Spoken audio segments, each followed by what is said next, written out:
make sure you in the camera. You can kind of come like right here, and then Yeah.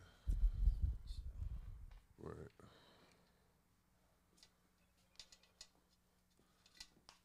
you can go whenever you want to crank it off.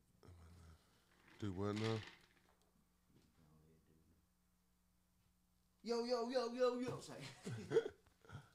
Oh, it's recording. All right, welcome to the podcast. This is Blacks on Black. We talk about social issues, whatever we see as a community that needs to be improved, worked on, whether it's Hollywood issues, these motherfuckers. Ooh, can I do that? Yeah. Oh, you can. Man, just You do can. you. Yeah. So I just wanted to come on here, finally get this podcast. You might want to crank it back on. You see the You seat talk I to me. sit on You is just turn it snake. around. Oh yeah. Okay. Nexus or electric. You know, you got a camera right here and right there. Here and there. Yeah. Welcome to the podcast. This is Black on Black, where we talk about social issues in the black community. You know, you got black on black crime. Now we got black on black studio time, airtime. We're going to hit on social issues, political issues, community issues, relationship issues, social influences. You know, anything we can come up. It's not going. This ain't scripted. This is straight off the cuff. It's just what comes to mind. We gonna do a show and drop it. If anything hits me a certain way through the week, weekly news, events, things that might happen, I'm gonna address them. So let's get this rolling. I know a lot of other channels tell you to like and subscribe, but do that after you like this and subscribe it. So we're going to keep it moving. We're going to keep this shit up to pace, up to date, and see if we can make some changes or even address some changes or even just enlighten our community. So with that being said, that's take one. So I can make calls too, right?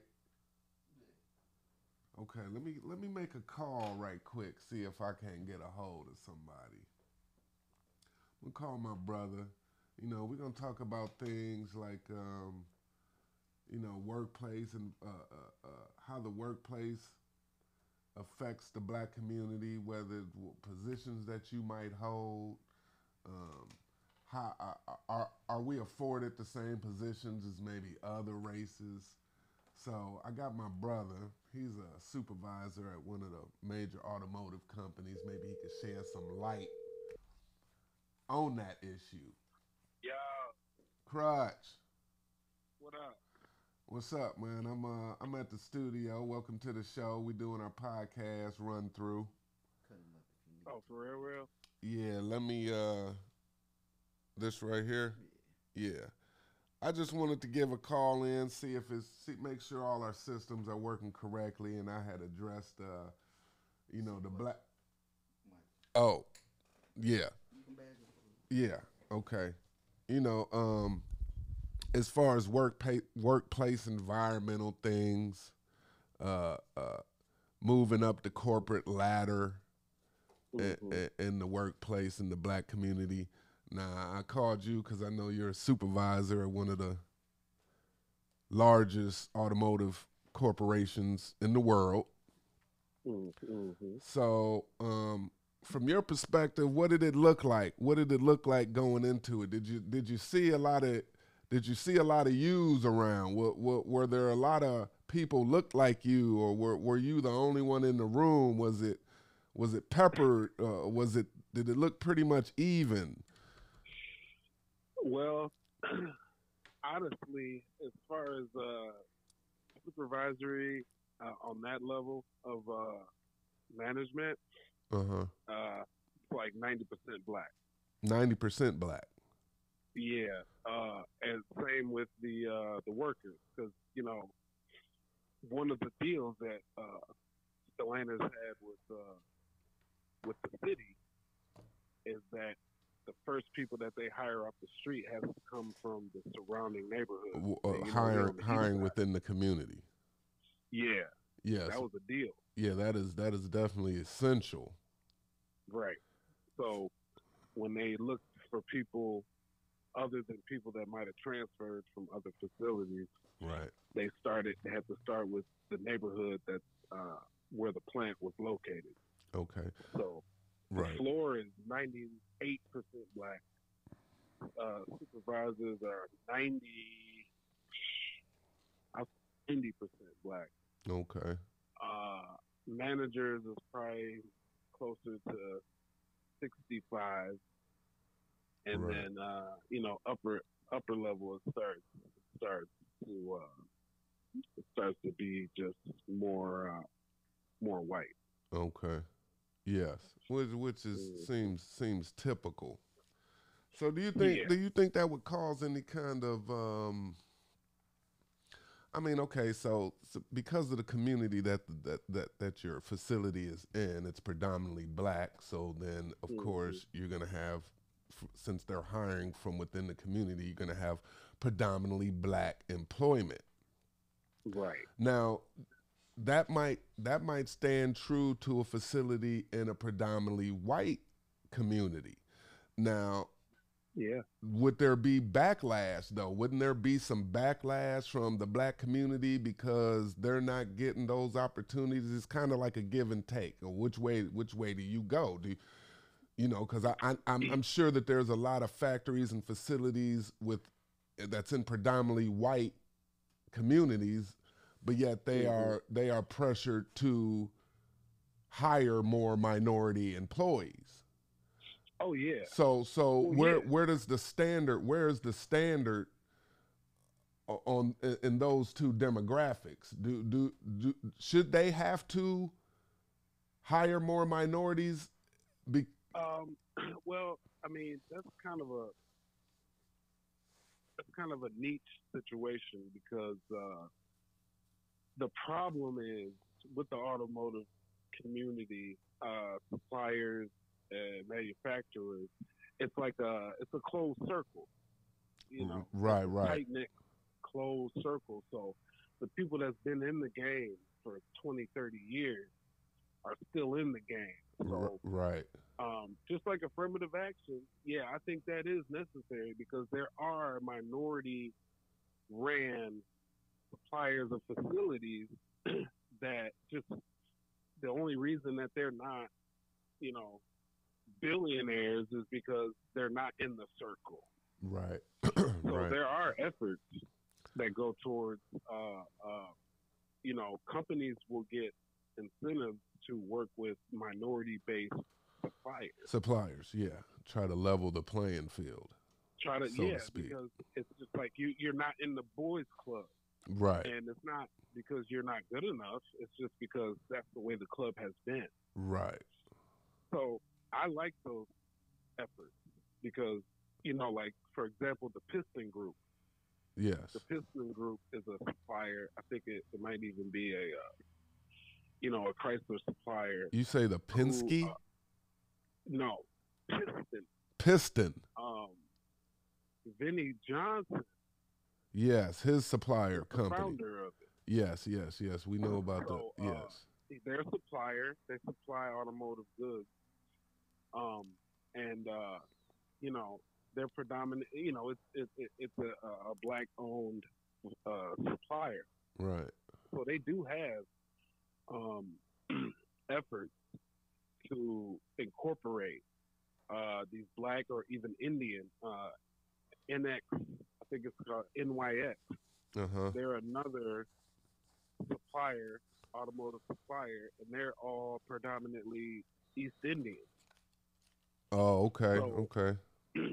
That's the way that they bring in these other. I mean, and the way that Stellantis is running right now is they are putting a lot of emphasis on inclusion and diversity because we understand through diversity we achieve better, more ideas, better ideas, more collaboration, that come up with better results. Better You know, results. Yes. Yeah. yeah, If you have a broad spectrum of ideas coming from different backgrounds and different cultures, you're definitely yeah, gonna have a larger template to you're work gonna with. have more creativity. You're gonna have you're gonna reach demographics, and you're gonna satisfy demographics that weren't being satisfied before. Definitely. And So that could pertain to everything from the manufacturing standpoint to the advertisement to the yeah, everything, the everything. functionality of vehicles, everything. I mean, just like I say, that's what makes America great is because it's a melting pot. You Exactly. got you got you got different ethnicity groups. You have different cultures coming together, bringing all their ideas to the table. Right. And once you have everybody in it, you're gonna touch on things that wasn't touched on before that needs to be considered. Yeah. Yeah. Yeah. So, Like that comedian was saying, who Bill Burr, he was saying, white people you gotta have a black friend. Cause if you don't, you're gonna right. miss some shit. And black people, you need white friends. And black people need right white You friends. because if you Like, don't, you gonna miss some shit. yeah, it's You important. there's gonna be some shit you don't know that you could know if you just had a white friend. Right. Cause And it's all about ultimately at the end of the day that we all come up from where we were before. yeah, You know, together. that's the ultimate goal. All So right. yeah, Yeah. I like the effort and it works Okay.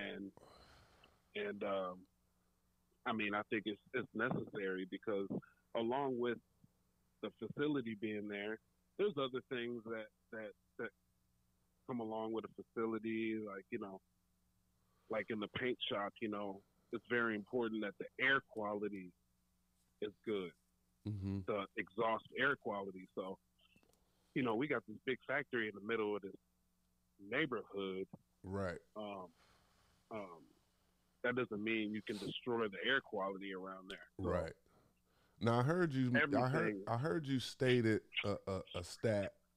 It seemed like the higher you went up on the totem pole, the more it was. The percentage was white than black. They right. That's what we got to work on. Well, yeah, and that might just be a corporate thing because when things go bad if things aren't going as planned, the first thing to change is management. True. They start from the top. We didn't had 6 center managers since I started. Right. We didn't Right. had 2 plant managers since we started. Right. We just got And a new yeah, they were plant both manager. white. They were both, Caucasian. So, Mm-hmm. but um, there's still a lot of minorities that are higher up. But Right. the moving of management, that's corporate. They make those calls. So there's still some work to Yeah. be done. Yeah. All right. Well, shit. I appreciate you answering and giving your perspective. Yeah, You gonna make it? You gonna make your way up here today? yeah. I was gonna take off in a little while. All right. I'll see you then. All right, cool. All right, ladies and gentlemen, that was Anwar Crutchfield. He's a manager, floor manager at the Mac plant. That is Stellantis. So yeah, so there you see right there. As far as in the corporate world, there's some things we can improve on, but there's definitely strides being taken and being made. So that's what that is. That's how it is. That's how it's gonna be. We're gonna keep working on that. So the next thing, we were talking earlier about Hollywood. Will Smith came up with his bitch ass. Talking about his new movie. Now, it's supposed to be some real intense, You know, but my thing is, you know, didn't we already see 12 days or 12 years a slave? You know, I mean, why is that all that Hollywood want to put us in that light? You know, we all trying to fight for, I got my freedom. I don't need to see a movie about a motherfucker trying to fight for his freedom. We got it. I got it. So can we do a different movie, like with some Egyptians? Like, can we see Samuel L. Jackson as King Tut or some shit? I know they didn't say motherfucker back then, but we can work on that. That's pretty much gonna be it for today's show. We would definitely. I gotta work on my camera points. I see it's gonna take some fine tuning, but you guys keep in tune, keep in touch, and we'll get back with you black on black. Yeah, that was good. That was good. That was good. I like the call in shit.